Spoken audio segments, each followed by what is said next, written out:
Assalamualaikum warahmatullahi wabarakatuh. Waalaikumsalam warahmatullahi wabarakatuh. Di sini saya dan Mbak Ani akan mempraktikkan cara metode timbak aktif. Dimulai dengan pengelompokan dulu, nih. Tolong berhitung 1 sampai 4. Dimulai dari 1, 2,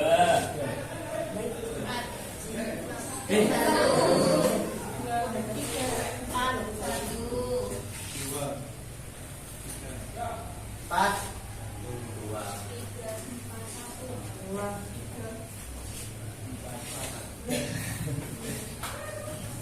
Lanjut. Untuk nomor-nomornya langsung Google ya. Untuk kelompok 1 dan 2, ini 1, 2, 3, 4. Yuk.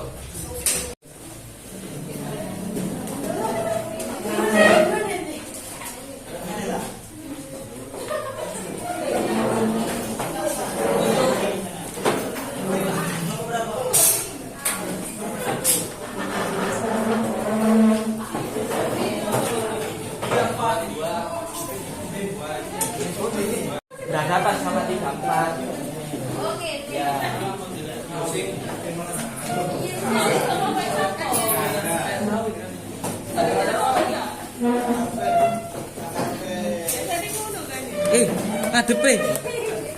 Ngadep itu.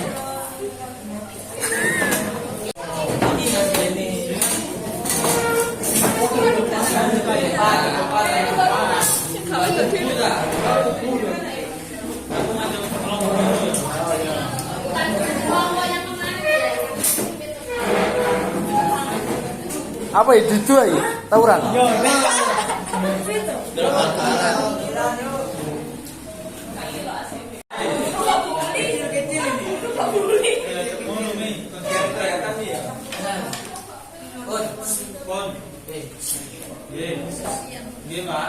Untuk kelompok 1, kelompok 2 itu kelompok pro.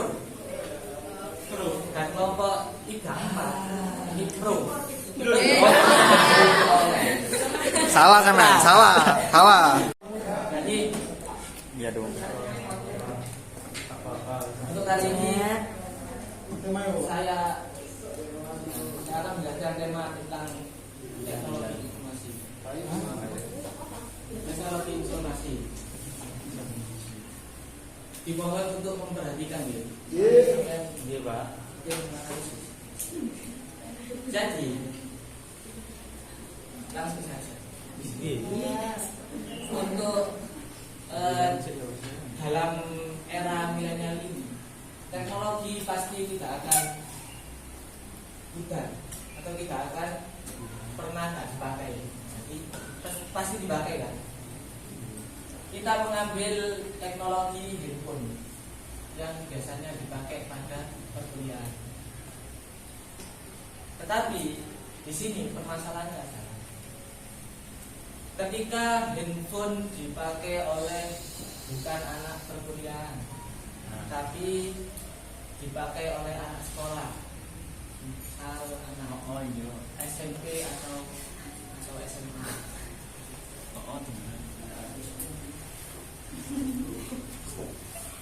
Ayo Pak. Terus. Saya setuju bahwa teknologi HP itu dilakukan di SMP atau SMA. Untuk kontra, Setuju. tidak pasti. Iya Pak. Setuju. Alasannya apa? Datanya samia. Karena ini kan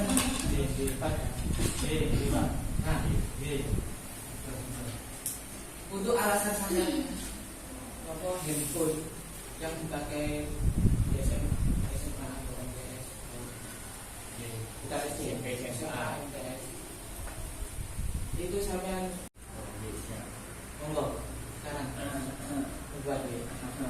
Mulai dari Pro 1. Gimana? Takut Dari tidak tahu? sampean diskusi kelompok Pro 2 diskusi sendiri, kelompok Pro 1 diskusi sendiri tentang argumen yang akan dijelaskan, diperjelaskan kepada kontra.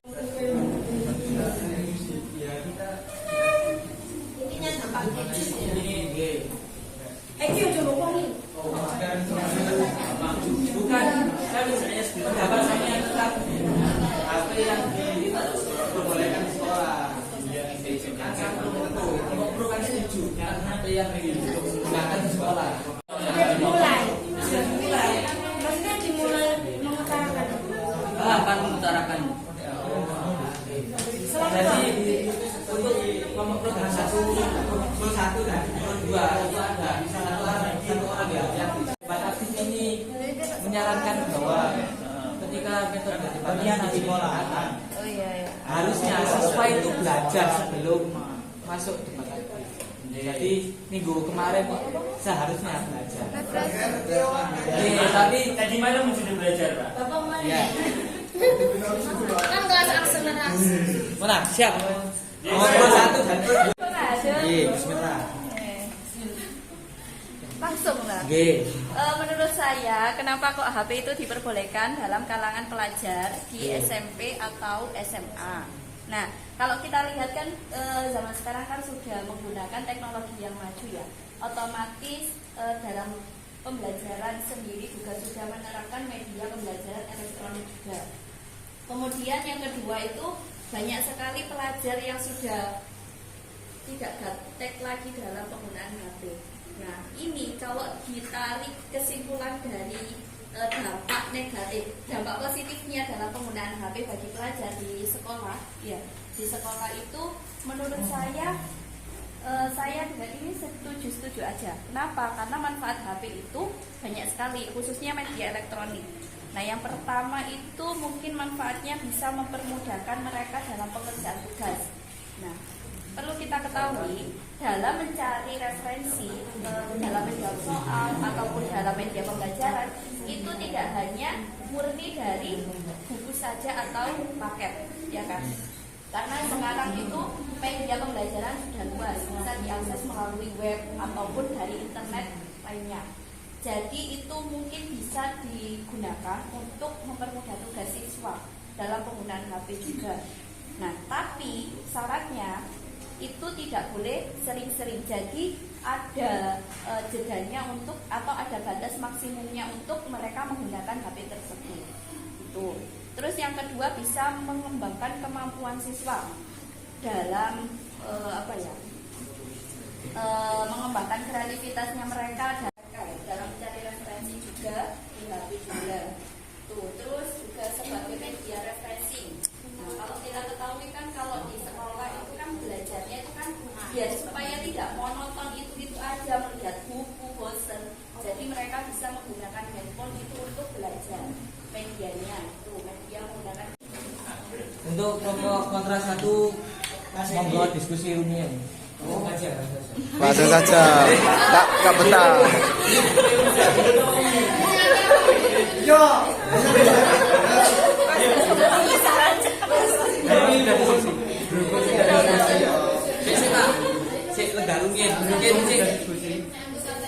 Berhubung sudah diskusi, mungkin sih ada ini mas. Kelompok kedua argumentasi kelompok.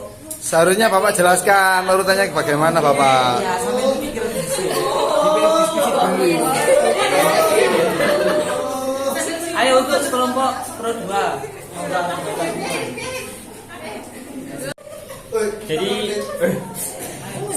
Jadi penyampaian dari kami mengenai penggunaan HP atau handphone di SMP dan SMA. Kenapa kami menyetujui penggunaan HP tersebut? Karena ya sama seperti Pro 1 tadi yang sudah dibilangin, untuk menunjang kebutuhan pembelajaran mengenai pengetahuan kan bukan cuman hanya sekedar dari buku saja. Jadi siswa bisa memperluas pengetahuannya dengan bisa membuka Google. Kan banyak platform-platform yang bisa membuat pengetahuan seorang siswa itu lebih luas lagi.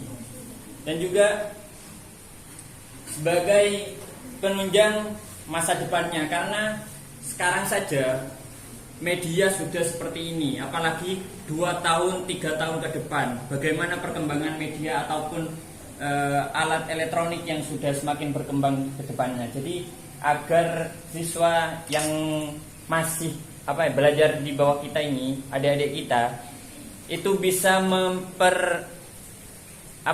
menyesuaikan dirinya 5 tahun ke depan gitu.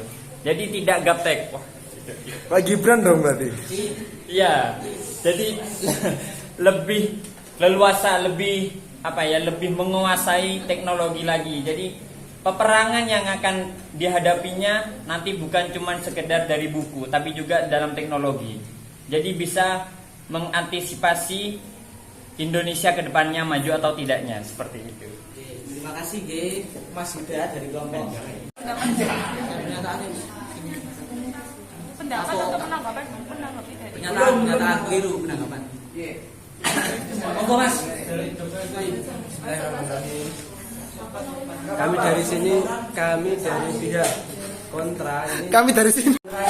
sangat tidak setuju apabila anak-anak SMA atau SMP itu membawa HP di sekolah. Karena menurut riset kami yang kami lakukan itu 75% disalahgunakan oleh anak SMP dan SMA. 75% disalahgunakan, ya. Contohnya apa? Ketika guru menjelaskan itu malah main game. Apalagi ada chat dari ayangin. Itu malah hujan dan sudah konsentrasi. Ya. Ini sudah nyata. Sudah dari tadi. Ya, menjelaskan itu malah main game. Dampak paling negatif. Terus bisa lupa waktu juga. Mengganggu bahwa ini sedang Makanya. Wah, saya itu kok dari 2, 3, waktu berjalan. Ayo Bun. Pak Bun.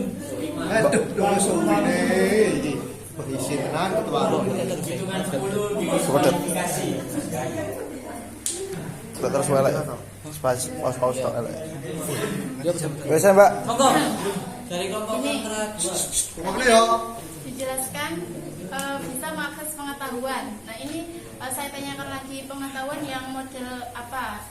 Yang pelajaran umum atau yang agama atau yang bagaimana? Karena kalau mengaksesnya kan tadi dijelaskan di Google kan. Nah sedangkan kalau biasanya anak-anak biasa, bukan mahasiswa seperti anak sekolah, itu kan mengakses pengetahuan itu sering suka yang langsung instan. Jadi cari yang langsung to the point seperti di Friendly. ya di Brandly atau di blog-blog biasanya. Sedangkan kalau mengakses di kayak kita terus jurnal, itu kan mereka harus membaca terus sebanyak itu untuk menemukan inti dari apa yang dia cari. Nah biasanya itu mereka malah seperti itu. Nah, akhirnya mereka menjadi simpel, kurang jelas. Apalagi kalau masalah agama itu kan kalau kurang jelas ilmunya kan. Nah seperti itu untuk pengetahuan. Kenapa tidak diganti laptop aja? Biasanya kan di sekolahan kan disediakan laptop ya. Sedangkan HP kan bisa diakses dengan mudah. Misal guru lagi menerangkan panjang kali lebar, terus muridnya kan kalau HP kan bisa diselipkan, bisa buat mainan. Kalian sendiri kan juga mengalaminya. Ya. Kalau kuliahan tidak fokus pada Ya. gurunya, apalagi kalau gurunya tidak respect pada peserta didiknya, seperti ya wes menerangno tidak memperhatikan muridnya dia bermain sendiri atau tidak, bagaimana itu sangat memungkinkan kalian untuk bermain HP, apalagi kalau kalian lagi itu sukanya game ya. Kalau perempuan itu sok Shopee dan Astagfirullahaladzim. jadi pembatasan itu harus ada dari sekolah. Misal kalau bawa HP berarti semua akses yang bisa membuat tidak fokus itu harus dihapus. Misal aplikasi apa yang seperti TikTok atau apa juga harus dihapus. Jadi dia tidak bisa mengakses kecuali Google saja.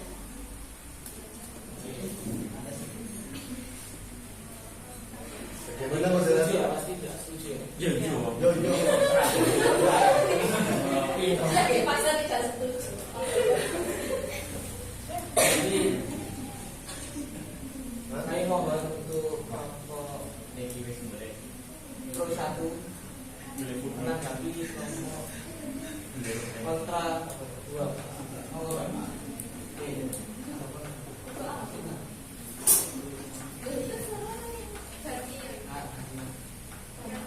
Saya tanggapi dari pernyataan Mbak Mai tentang HP yang HP itu tidak relevan untuk MTS atau MA, tapi paling relevan itu pakai laptop. Karena kalau HP banyak kesalahan penggunaan dalam materi pengajaran. Monggo tidak maju. Kelompok. Menurut saya dari pernyataan yang tentang penggunaan HP, bahwasanya lebih baik laptop daripada handphone. Nah, kalau menurut saya justru gini, kalau laptop kan nggak semua anak itu bisa membeli, apalagi dilihat kan harganya itu kan cukup lumayan ya, relevan mahal gitu. Jadi kalau untuk kalangan anak SMP atau SMA itu mungkin nggak semua merata itu punya laptop, kecuali kalau itu SMA favorit atau MTS favorit kan biasanya itu mayoritas penggunaan anak-anaknya itu kan yang menengah ke atas mungkin bisa diterapkan, tapi kan nggak semuanya harus kita pakai laptop gitu, karena itu tadi kan nggak semuanya itu merata punya laptop gitu. Dan tadi dari pernyataan saya yang awal tadi kan sudah saya bilang bisa menggunakan HP, tapi ada batas waktunya atau pembatasan dari gurunya. Jadi mungkin kalau media elektronik itu dihapuskan itu nggak bisa. Kalau saya dari sekolah itu nggak bisa dihapuskan. Karena apa? Kita belajar juga menggunakan media elektronik dimanapun dan kapanpun, bukan hanya di sekolah saja, tapi di kehidupan sehari juga kita memerlukan media elektronik itu tadi. Gitu. Dan HP, dalam penggunaan HP ya bisa kan tadi apa yang saya katakan tadi kan bisa ada batasan tertentunya dalam penggunaannya. Jadi itu sudah menjadi tanggung jawab dari seorang guru mapelnya atau sekolahnya. Biasanya kalau SMP itu kan nggak boleh bawa handphone. Kalau boleh itu kan dari jenjang SMA. Itu pun kalau semisal nggak ketahuan atau ada kebijakan-kebijakan tertentu waktu yang diperbolehkan dan tidak diperbolehkan dalam penggunaan handphone. 75% Ya.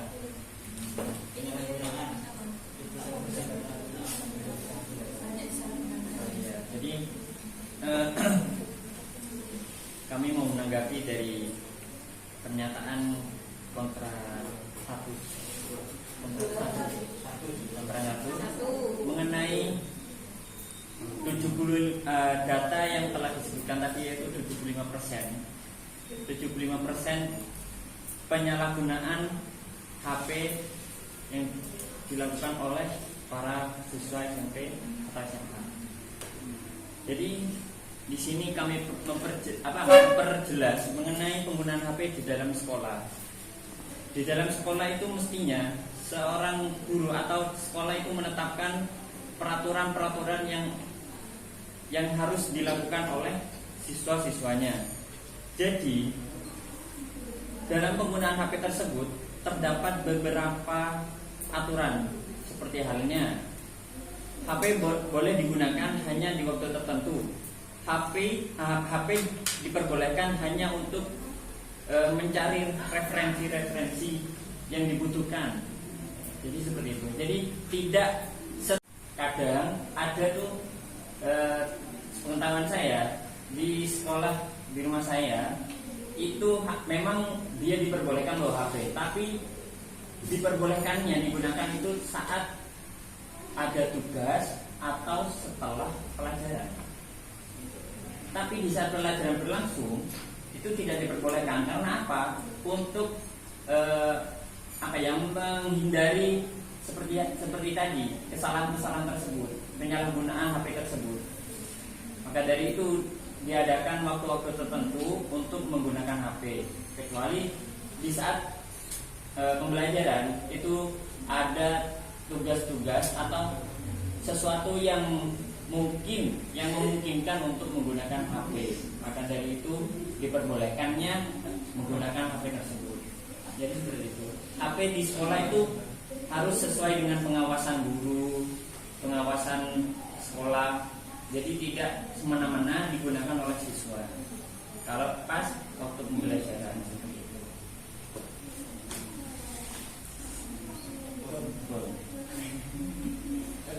Tepuk tangan.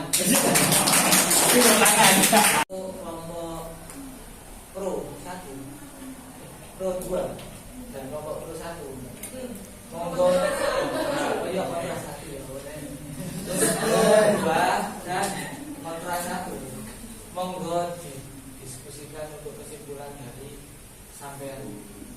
Tak kira ati kudu butuh kertas no. Oh, di sampean. Oh iya, wis nemu kesimpulannya. Oh, Kurang. Ayo Mas. Aku mau menanggapi dari Mas Yuda. monggo. Ya, emang peraturannya seperti itu. Memang peraturannya seperti itu, tapi realitanya gimana? Seharusnya kelas kita saja gitu ya. Nah, Ayo. gini, Mas. Oke, monggo. Langsung beda ya, beda mahasiswa sama siswa. Siswa itu ada bukunya, kita itu tidak ada buku paket atau intinya buku panduan. Kita kan membuat sendiri kan, makalah ada di HP. Jadi kita bisa beralasan untuk membuka HP, membuka laptop, seperti itu. Kalau di sekolah kita kan sudah ada buku panduannya, sudah ada buku paketnya. Emang mau alasan, Pak, buku paket saya lupa? Gak ada seperti itu. Jadi memang sudah ada buku paket yang harus dilihat, yang harus dipelajari. Coba dulu lagi, gak ada. Jadi HP. iya kan memang sih. Tidak boleh mbak HP karena sudah ada buku panduannya tadi kan. Jadi gini Mbak, boleh bawa HP, tapi di batas tertentu penggunaannya. Oke, ayo, sampean dulu ayo. Bukan langsung semena-mena bawa HP. Gini, Mas, monggo sampean apa tanggapannya yang apa? Sampai selesai dulu ayo. Mau tanya tentang kayak waktu istirahat kah atau waktu jam kos? Karena kenyataannya jam kos itu jam kos waktu istirahat kan diperbolehkan. Tadi kan bilangnya diperbolehkan misal menggunakan handphone.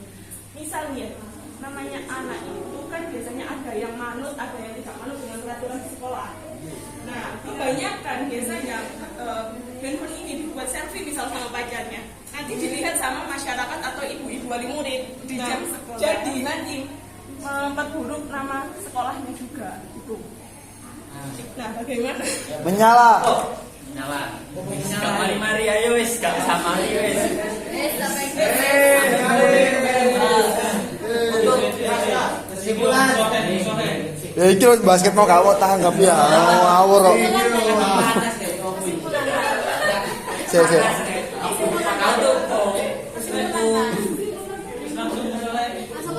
Musahe.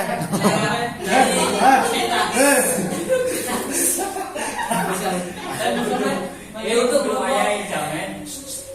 kelompok kontra 1 dan pro 2 monggo diskusi untuk kesimpulan.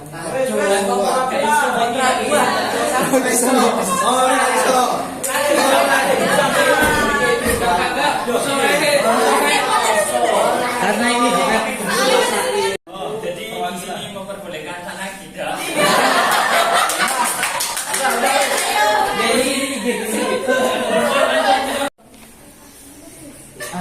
Jadi keputusannya kontrak keputusan sih. di sana kontra di sini. Lepas dari pro kontra yang sudah sampean lakukan debat kali ini, maka dapat diambil kesimpulan bahwa Kesimpulan BW apa? Nah, terlepas dari pro dan kontra peraturan tersebut, peraturan dari madrasah MA atau MTS kan beda-beda sih peraturan dari MA atau MTS. Tapi kita haruslah melihat. Oke. Melihat tau ya melihat. Tentu untuk penggunaan HP sendiri di kalangan pelajar tentu nggih sama-sama punya manfaatnya. Tapi namun semua itu pada dasarnya kembali kepada individu masing-masing. Tentu para guru dan orang tua sangatlah penting dalam mendidik moral dan mental anak sehingga mereka bisa menerapkan handphone.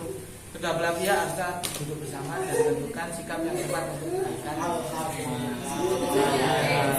Itu lagi kiranya. Iya. Sekian dari Bareng-bareng mau sekian sekian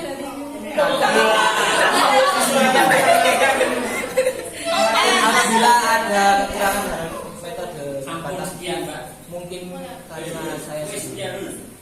atau Wassalamualaikum warahmatullahi wabarakatuh. Waalaikumsalam.